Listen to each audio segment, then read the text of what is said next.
Okay, now we are going to install this crankset. I'm going to use this old button brackets. This is from Shimano. Apa ini? 501 kali ya. Okay, but it's still usable, I think. Okay, we're going to try this. Okay, and this is the crankset. I have the Shimano Q's. As you know that Shimano Q's is maybe the newest terbaru ya, ini seri terbaru dari Shimano yang katanya akan menggantikan seri low end dari Shimano itu sendiri. Sebenarnya ada dua ada tiga sih sebenarnya. Yang satu itu Esa ya, Shimano Esa itu katanya pengganti dari Journey.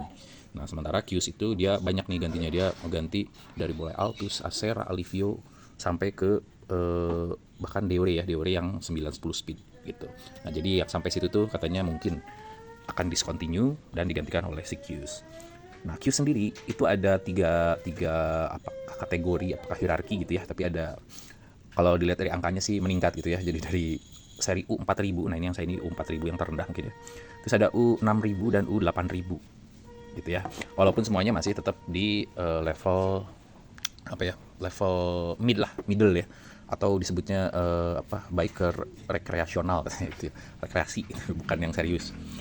Kalau untuk touring yang lebih tinggi, Shimano itu mengeluarkan juga seri GRX gitu ya, itu yang di level-level SLX ke atas lah, XT, XTR gitu ya. Nah, kalau SLX, XT itu kan untuk MTB. Nah, kalau GRX itu khusus untuk travel. Gitu ya. Nah, terus yang unik itu ya, biasanya kalau Shimano itu ini ya, si spindle porosnya ini, si hollow-nya ini, batang hollow. Nah, biasanya kalau seri-seri Shimano yang Hollow Tech 2 itu si porosnya spindle-nya itu attach-nya ke crank gitu ya, ke crank. Nah, ini kebalik nih, ini justru di arm yang sebelah kiri. Ini seperti beberapa merek pesaingnya ya, misalnya SRAM gitu ya. Saya kira Truvatif itu SRAM atau bukan ya. Nah, tapi kalau saya lihat sih Truvatif, SRAM gitu ya, dan lain sebagainya, memang rata-rata ininya spindle-nya di kiri gitu, bukan nempel ke chainring ya, bukan ke cranksetnya kiri. Nah, ini dia bikin seperti ini, dan ini matanya octaling gitu ya. Jadi ini nggak tahu apa, pengetahuan saya gitu ya, octaling itu untuk teknologi Holotech yang pertama gitu ya, yang sebelumnya discontinue terus diganti sama Holotech 2. Kalau Holotech 2 nggak pakai octaling lagi gitu ya. Nah, ini jadi Holotech yang octaling gitu ya. Holotech yang octaling. Nah, sebenarnya bukan kekurangan atau kelemahan sih. Lebih mudah Holotech yang 2 gitu ya untuk proses instalasi, terutama buat membuka kembali gitu. Nggak perlu menggunakan alat lain gitu, langsung bisa dibuka. Nah, sementara kalau yang tipe octaling ini harus pakai tracker teman-teman, sama kayak bebek kotak gitu ya, bebek kotak, bebek octaling. Karena dia ini akan menjepitnya dengan sangat kuat gitu ya. Jadi kalau langsung ditarik begitu saja mungkin bisa, tapi untuk meminimalisir damage gitu ya, lecet dan lain sebagainya, ya sebaiknya menggunakan tracker. Jadi kalau tracker itu alat yang ditanam ke sini gitu, ini kan lagi masang ini. Trackernya dimasukin sini, terus dia bakal mendorong gitu ya. Mendorong si spindle, sementara si cranknya ini ketarik kebuka gitu. Gitu ya. Jadi sebenarnya lebih, kayaknya harusnya, kalau ini personal opinion ya, mungkin lebih praktis yang Hollow Tech 2 gitu, yang nggak pakai octaling ya.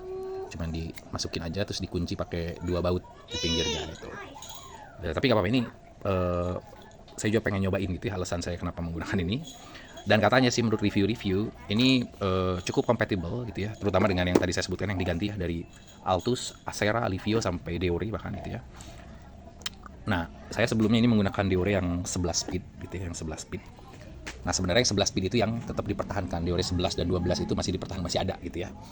Gitu. Nah, kebetulan si Qs yang ini juga, ini serinya yang 11 speed, jadi mudah-mudahan katanya sih nggak masalah ya. Itu cuman kan nggak plek-plekan grup set yang sama, jadi pasti selalu ada perbedaan lah. Tapi mudah-mudahan nggak terlalu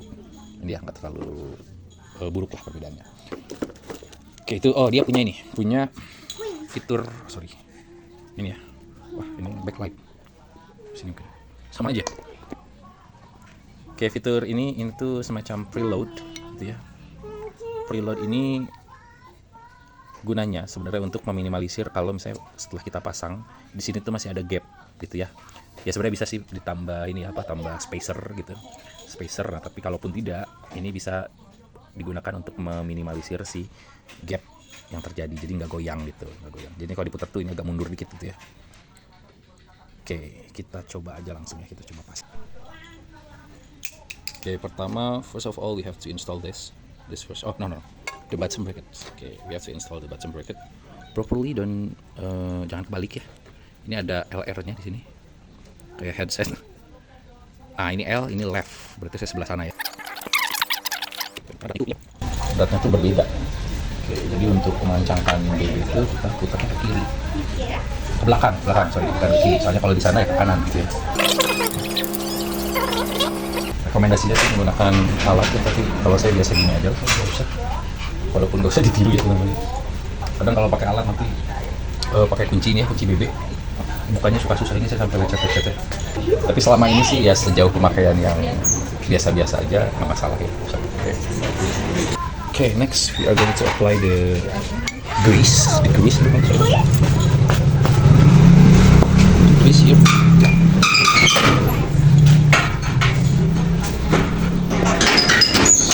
Not dry grease, but this is all I have. So ini sebenarnya grease buat motor ya harusnya, tapi ya biarin lah, mana lagi.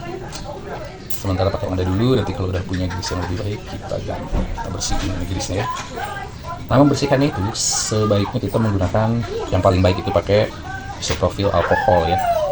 Pakai alkohol 90% ke atas. Ya, 90% ke atas. Baru masih semua supaya licin saudara-saudara. Ini kalau pengalaman saya sih harus tetap dipukul ya. Dipukul pakai palu karet. Jangan pakai palu besi, teman-teman. Kita pukul pakai mana tadi palu karet?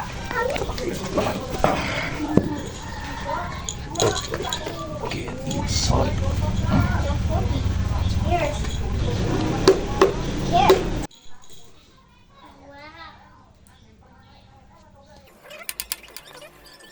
Oke, selanjutnya kita pasang ini.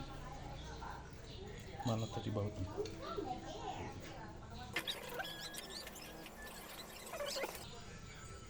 Oke, tapi kita harus kerasin pakai ini. Ini bautnya. Oke, kita kerasin pakai baut. Ini bautnya kunci hex, kunci Allen key ya. Coba ini kita. Nggak kelihatan, ukuran 8 ya teman-teman. Pakai Allen key ukuran 8. Berikan kembali pelumas.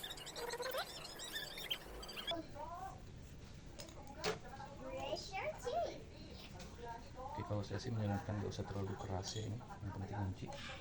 Kalau kita keras ini jadi keras juga. Apakah seperti itu? Apakah itu normal? Oke, sudah beres.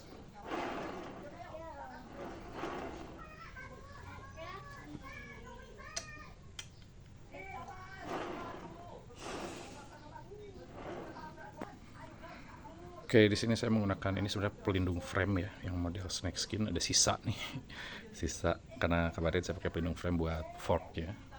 Ini ada sisa, sama yang di sebelah sana aja, cuman yang sebelah sana bentuknya nggak begini, bentuknya cuman kayak kopral gitu. Oke, jadi bentukannya begini teman-teman. Mudah-mudahan oke lah, kompatibel dengan ini ya, kompatibel dengan 11 speed RD-nya dan kasetnya. Oh ya, ini 11 speed. Dari yang paling kecil ini 10 kalau nggak salah ya, 1051 ya, 51T. Nah kita nggak tahu nih, kan ini yang gedenya 40 ya, kira-kira cukup nggak gitu ya, atau mungkin dia nggak akan sampai yang atas ya gitu. Jadi ini untuk speed pasangannya itu yang bawah, sementara kalau yang atas diaksesnya pakai yang granny gear ini yang 26 gitu ya. Nanti dicobain, penasaran juga nih pakai rantainya. Oke, that's it.